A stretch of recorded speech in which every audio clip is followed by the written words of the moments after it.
Uma proposta do México para o corintiano Mauro Boselli, os salários milionários de gente que nunca jogou futebol no Cruzeiro, o futuro de Nenê, que pode deixar o São Paulo a qualquer momento, além de informações sobre o não que Rogério Ceni deu ao Atlético Mineiro.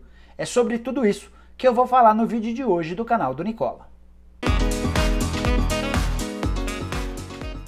Fala aí pessoal, sou o Jorge Nicola e quem acompanha meu blog já deve ter lido notícia de que Mauro Boselli, do Corinthians, pode deixar o clube na metade do ano, mais especificamente no mês de julho.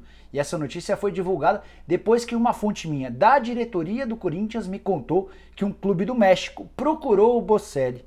Esse clube mexicano ofereceu a possibilidade de um salário ainda maior do que ele tem atualmente no Corinthians e o principal, a chance de Boselli ser titular absoluto, algo que ele não tem tido desde que chegou ao Corinthians. Até agora foram 7 partidas saindo do banco de reservas.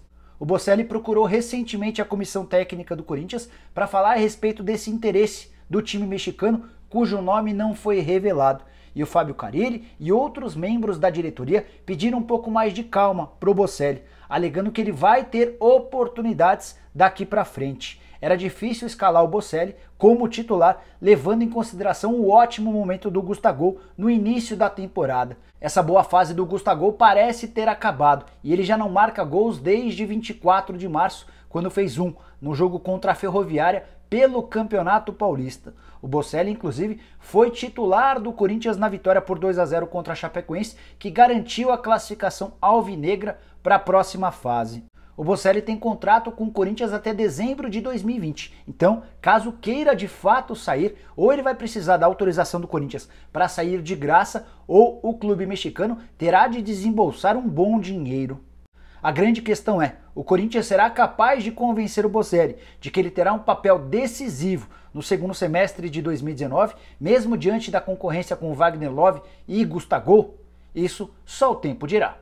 Quero falar agora sobre Rogério Ceni, que rejeitou a proposta do Atlético Mineiro para assumir no lugar de Levir Coupe. Rogério ficou bem indeciso com a possibilidade de trocar o Fortaleza pelo Galo, tanto que o convite foi feito pelo Rui Costa, novo diretor de futebol do Atlético, na segunda-feira, e o Rogério só se pronunciou, dizendo não ao Atlético Mineiro quase 48 horas depois, na última quarta-feira. Rogério ficou muito balançado, chegou a conversar com alguns amigos mais próximos, pesou os prós e contras e decidiu permanecer no Fortaleza. Fiquei com a impressão, depois de conversar com alguns desses amigos próximos do Rogério Ceni, que o fato de o Atlético conviver com salários atrasados e ter um elenco envelhecido, são vários os jogadores em fase final de carreira que ocupam a condição de titular, tudo isso pesou para que o Rogério não fosse para o Atlético Mineiro. Alguns desses chegados do Rogério Ceni me confidenciaram que, se a proposta viesse de um Flamengo, de um Grêmio, eventualmente de um Santos, clubes melhores estruturados e também com mais capacidade técnica, provavelmente a resposta do Rogério Ceni seria diferente. Rogério tem contrato com o Fortaleza até dezembro desse ano, seu salário é de aproximadamente R$250 mil por mês. Foi renovado no fim do ano passado, com direito a um belo aumento salarial. A ideia do Galo era contratar o Rogério pagando cerca de R$300 mil mensais, a mesma coisa que o Levir Coupe recebia até ser demitido às vésperas da final do Campeonato Mineiro.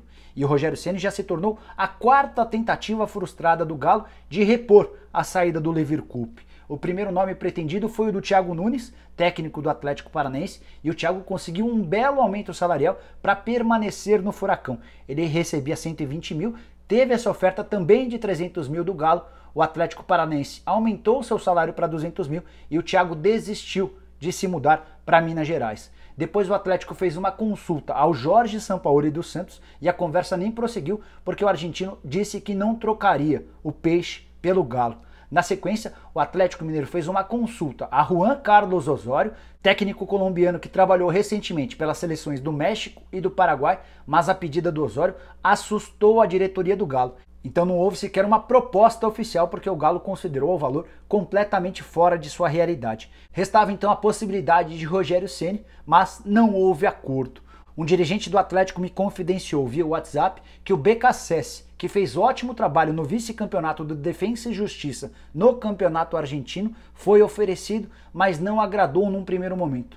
Então, nem vou ficar surpreso se o Atlético Mineiro fizer as primeiras rodadas do campeonato com o Rodrigo Santana, o técnico interino que comandou o Atlético nas 2 partidas finais do campeonato estadual contra o Cruzeiro. Fala agora sobre Nenê, meia atacante que pertence ao São Paulo e não permanecerá no Morumbi. O São Paulo já autorizou o Nenê a procurar clubes e mais. O São Paulo já deu o aval para que o Fortaleza o leve sem qualquer custo. O martelo só não foi batido entre São Paulo e Fortaleza pelo Nenê exatamente por causa de uma exigência feita pelo meia atacante de 37 anos de idade. O Nenê exige do presidente Marcelo Paz, do Fortaleza, um contrato de 3 anos de duração. Só para você entender direitinho essa história.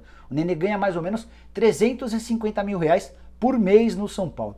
O Fortaleza é incapaz, no aspecto financeiro, de bancar o mesmo salário. Há um teto salarial bem inferior a esse no Fortaleza, nem o Rogério Ceni, que é o comandante do time, recebe tanto dinheiro. Então o Fortaleza sugeriu ao Nenê uma redução salarial em troca de 2 anos de contrato. Vale lembrar que o vínculo do Nenê com o São Paulo termina em dezembro. Então, se ele perderia dinheiro na comparação com os salários, ele teria mais segurança e mais estabilidade com um contrato mais longo. Foi então que o Nenê exigiu 3 anos de contrato, e aí ouvi de uma pessoa do Fortaleza que não há a menor possibilidade de o Fortaleza oferecer um contrato tão longo, com medo de o Nenê, aos 40 anos de idade, já não ser capaz de oferecer tudo aquilo que o Fortaleza precisa.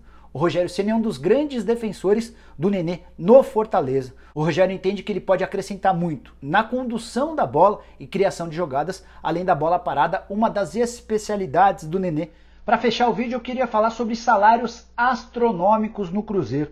Todo mundo sabe que o Cruzeiro terminou a temporada de 2018 com um déficit de 87 milhões de reais. Ou seja, as despesas foram 87 milhões de reais superiores às receitas. Por isso, o Cruzeiro acabou fechando com esse enorme prejuízo. É bem verdade que no balanço oficial divulgado pelo Cruzeiro, o número que consta é o de 27 milhões de reais. Isso porque o Cruzeiro lançou a venda do Arrascaeta para o Flamengo no valor de 60 milhões de reais para abater esse prejuízo. O problema é que o Arrascaeta foi vendido apenas em 10 de janeiro de 2019, ou seja, não poderia ter havido esse lançamento na conta referente a 2018. Vou tentar te ajudar a entender um pouquinho desse valor de 87 milhões de reais no negativo. 4 funcionários do Cruzeiro que nunca jogaram bola, não têm a capacidade de fazer gol nem de ser decisivos em finais, receberam quase 8 milhões de reais de salários e prêmios ao longo de toda a temporada passada. Para ser mais específico, o valor é de 7 milhões 870 mil reais.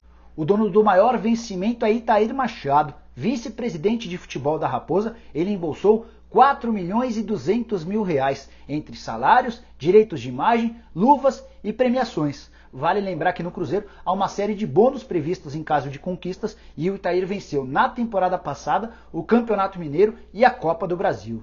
Com esses 4 milhões e 200 mil, dá para dizer que o rendimento mensal do Itair na temporada passada foi de 350 mil. Nenhum executivo de futebol no país ganha nem perto disso. Os mais bem pagos são Alexandre Matos, do Palmeiras, Raí, do São Paulo, e Rodrigo Caetano, do Internacional, que ganham na casa dos 200 mil reais mensais. Ou seja, o Itair ganhou quase o dobro, na comparação com os mais bem remunerados executivos do futebol nacional.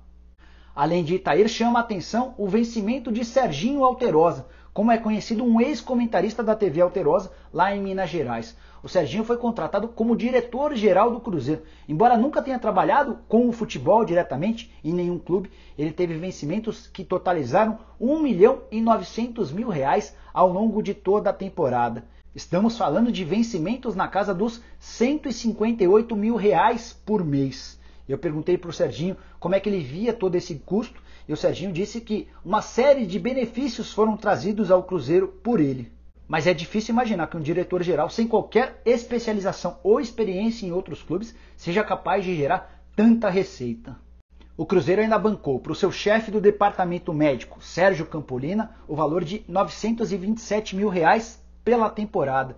Isso equivale a 77 mil reais por mês. O Sérgio, que é tido pelo torcedor como responsável por uma mudança significativa do departamento médico do Cruzeiro, alegou que não tem conhecimento de tamanho valor O quarto e último funcionário, que também teve um salário astronômico na temporada passada, foi Marco Antônio Lage, que trabalhava como vice-presidente administrativo. Ele deixou o clube em dezembro para trabalhar na CEMIG. Esse dono de um currículo bem invejável, foi durante 25 anos funcionário da Fiat e teve, na temporada passada, vencimentos na casa dos 850 mil reais por toda a temporada. Isso equivale a mais ou menos 70 mil reais mensais. O Lage, ao contrário dos demais, inclusive, tinha salários maiores nos tempos de Fiat na comparação com o Cruzeiro. A grande questão é, será que 4 funcionários podem custar 8 milhões de reais por temporada? Quantos bons jogadores poderiam ter sido contratados por esse valor? A minha grande preocupação em relação ao Cruzeiro não está dentro de campo, até porque o time é muito bom e vai brigar por todos os títulos que disputar. A minha questão com a Raposa é, e a conta? No dia que ela chegar, como o Cruzeiro vai se virar? Bom, eram essas as informações que eu tinha para trazer para você. Espero que tenha gostado do vídeo e dê um like por aqui. Se inscreva no canal se você ainda não fez. Ative o sininho, assim toda vez que eu fizer uma live ou um vídeo novo, você é notificado. E use o espaço para comentário para deixar pergunta, dúvida, sugestão, crítica, seja lá o que for. Beleza? Um abraço!